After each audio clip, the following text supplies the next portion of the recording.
Imagine standing in the storm, lightning cracking overhead, wind howling in your ears, and realizing you're not afraid anymore. That's the moment everything changes. That's the moment the empath, so long dismissed, disrespected, and devoured by narcissists, rises. Because here's the truth. The most dangerous person to a narcissist isn't another manipulator. It's the empath who's finally had enough, who's burned every illusion to ash and now sees clearly. And that clarity, it's terrifying to them. Why? Because now, the empath stops playing the game and starts rewriting the rules. If you've ever been made to doubt your own mind, question your worth, or shrink to fit someone else's ego, you need to hear this before it's too late. What happens when the quiet one no longer stays silent? You'll want to stay with me until the end because once you see what's coming, you can't unsee it. Buckle up. This isn't going to be polite.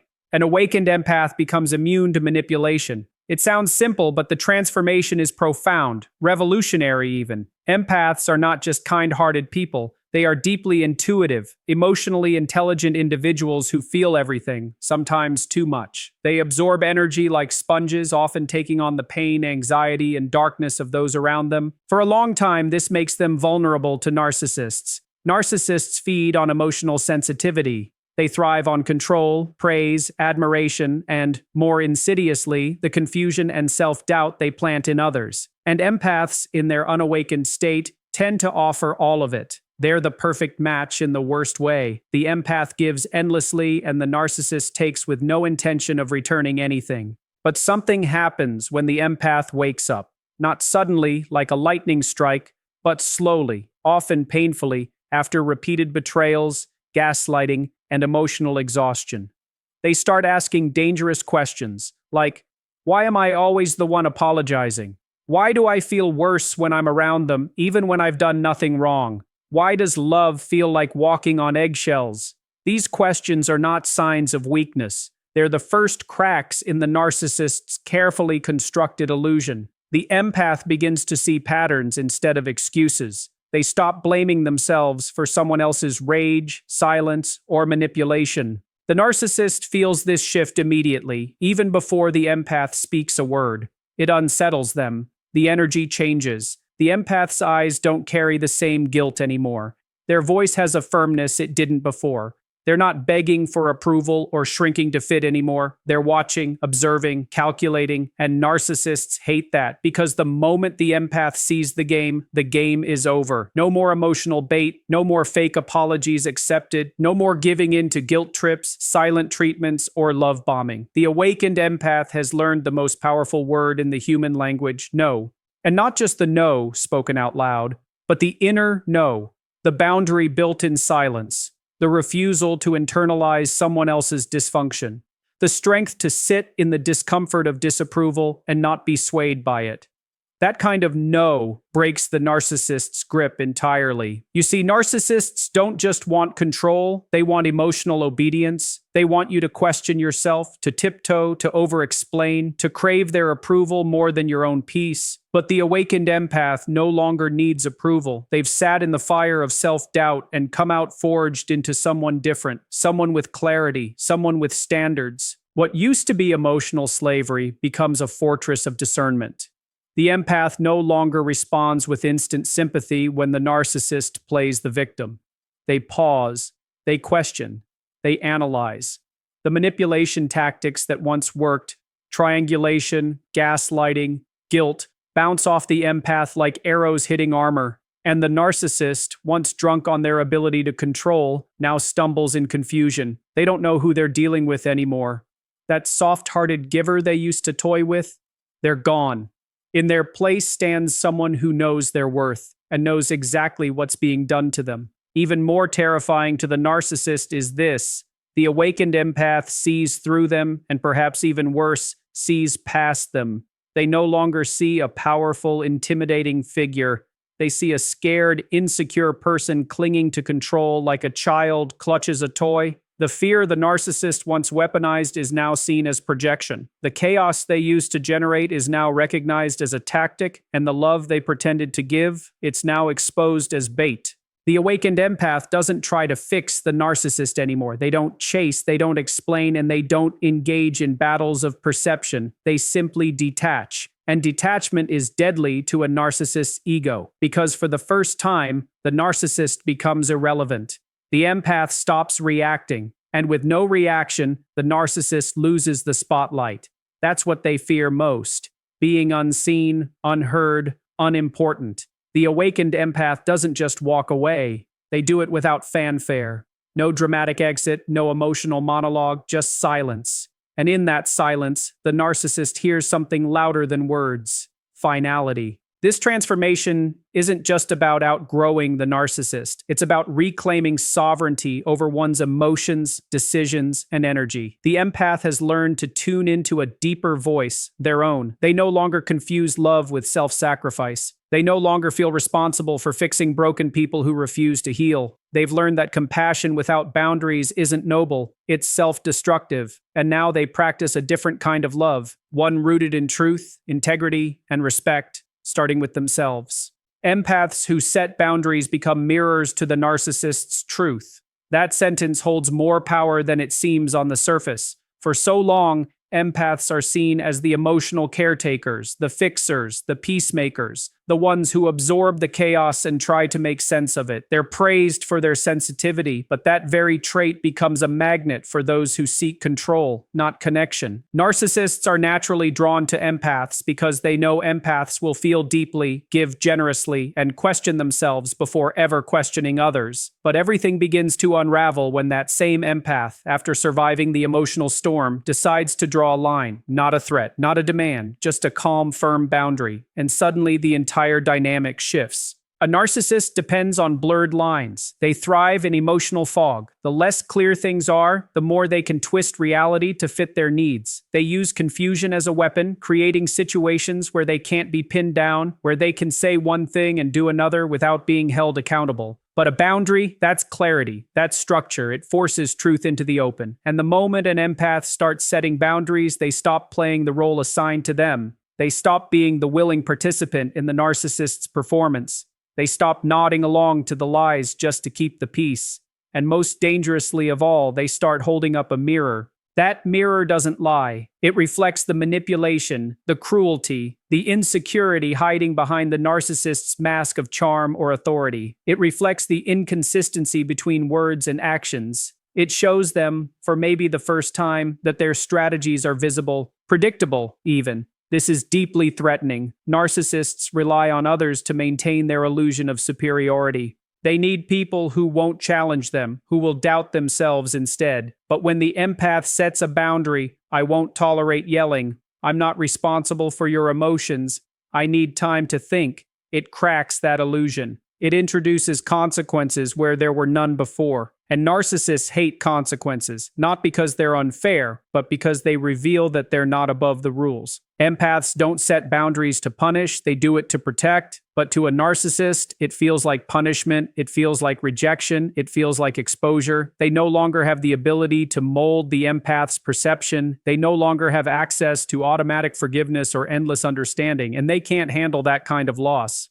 Because it's not just about losing control over someone, it's about being confronted with a version of themselves they refuse to acknowledge. A boundary says, this is what I need to feel safe. And in doing so, it also says, your behavior has been unsafe. That alone shatters the grand narrative the narcissist lives by, that they're the victim, the hero, the misunderstood genius, the one who's always right. The mirror doesn't argue, it doesn't attack, it just reflects, and that is what makes it so devastating. The narcissist begins to realize they can no longer manipulate the narrative, they can no longer distort reality without someone seeing through it, and rather than self-reflect, they often lash out. Rage, guilt trips, silent treatment, sudden affection. These are the desperate tools of someone trying to shatter the mirror before it shows too much. But a boundary held with calm, unwavering strength can't be broken by theatrics. It's not emotional armor, it's emotional truth. This truth forces the narcissist to confront something terrifying. The person they can no longer manipulate is someone who once gave them everything. If the empath who once bent over backwards is now saying no, what does that say about them? What does that say about the story they've built their ego on? They don't want to answer that, so they blame, they accuse the empath of being cold, selfish, disloyal. But that only reinforces the reality the boundary revealed, that love in the narcissist's world is conditional on obedience. When the empath reflects truth, they also reflect strength. Quiet, unshakable strength, not the kind that demands power over others, but the kind that demands respect for self. This is something the narcissist doesn't understand. To them, strength means dominance. But to the awakened empath, strength means knowing when to walk away. It means knowing that peace is more valuable than approval. It means understanding that kindness without limits isn't love, it's self-betrayal. The narcissist sees this and feels threatened, not because the empath has changed, but because they've grown. Growth is the one thing a narcissist resents in others because it reminds them of their own stagnation. So they try to minimize it, mock it, undermine it. But growth cannot be unseen, and once a boundary is set, the game is over. The rules have changed, and the narcissist can no longer dictate the outcome. They're left with a choice they rarely make: change or retreat. And for the first time, the empath isn't waiting around for their answer. A healed empath exposes the narcissist's powerlessness. It is a quiet, almost invisible revolution, one that doesn't need shouting, revenge, or confrontation. It begins when the empath, once deeply entangled in emotional chaos, no longer seeks to soothe or solve the narcissist's dysfunction. The healing process reshapes everything. It transforms wounds into wisdom, pain into perception, and sensitivity into strength. Where once the empath absorbed toxicity in the name of love, they now recognize it as manipulation disguised as connection. That shift in awareness is what begins to dismantle the illusion of control the narcissist has so carefully built. Narcissists rely on the illusion of dominance. Their power isn't rooted in strength, it's rooted in perception. They need others to believe in their importance, superiority, and authority. They craft personas. Grand, charming, impressive, because without them, they feel empty, even irrelevant. They surround themselves with those who affirm that illusion, and an unhealed empath does exactly that. Always forgiving, always compromising, always giving another chance. This emotional generosity enables the narcissist's control because it creates a dynamic in which the empath continues to invest, even when there's nothing left to receive. But when the empath begins to heal, that pattern dissolves. Healing strips away the need for validation. The empath no longer fears being alone, misunderstood, or unloved. They've sat in their own pain and come through it, not by avoiding it, but by facing it directly. That kind of internal confrontation produces a quiet self-possession that the narcissist can't penetrate. The healed empath stops over-explaining themselves, stops negotiating their worth, and stops chasing emotional scraps. They know who they are, and even more importantly, they know who the narcissist is. Not the mask, not the performance, the truth. And that truth is sobering. The narcissist is not powerful, not in any real sense. Their control is dependent on illusion, fear, and emotional dependency. Take those away, and what remains is someone who is deeply insecure, deeply reactive, and often terrified of being truly seen. The healed empath sees this, not with judgment, but with clarity. They no longer see a towering figure with emotional authority. They see a scared person playing a role. The narcissist's worst fear is being exposed, and the healed empath does exactly that, simply by no longer believing the act. Even more threatening is that the healed empath no longer engages. They don't argue, they don't explain, they don't seek closure because they understand that closure is a self-given gift. This refusal to participate in the emotional game renders the narcissist powerless. Without reactions to provoke, without guilt to exploit, without confusion to spread, their usual tactics fall flat. It's like trying to pull the strings of a puppet that no longer exists. The emotional leverage is gone. Narcissists are masterful at reading emotional vulnerability and turning it to their advantage. They know when to press, when to withdraw, when to charm, but none of those tools work on someone who has done the inner work. The healed empath no longer lives from emotional neediness. They've stopped looking for the narcissist to change. They've stopped believing that if they just love harder or stay longer, things will get better. They now understand that healing themselves was never about changing the narcissist. It was about freeing themselves from the need for someone else's approval. And that freedom is the true source of their power. It's not loud or aggressive. It's calm, consistent, and self-sustained. The healed empath begins to set standards that the narcissist cannot meet and, more importantly, will not even try to meet once they realize their manipulations are no longer effective. The dynamic collapses. What once was an emotional seesaw now becomes a still surface. The narcissist, who once thrived on drama and reaction, now finds only silence and stillness.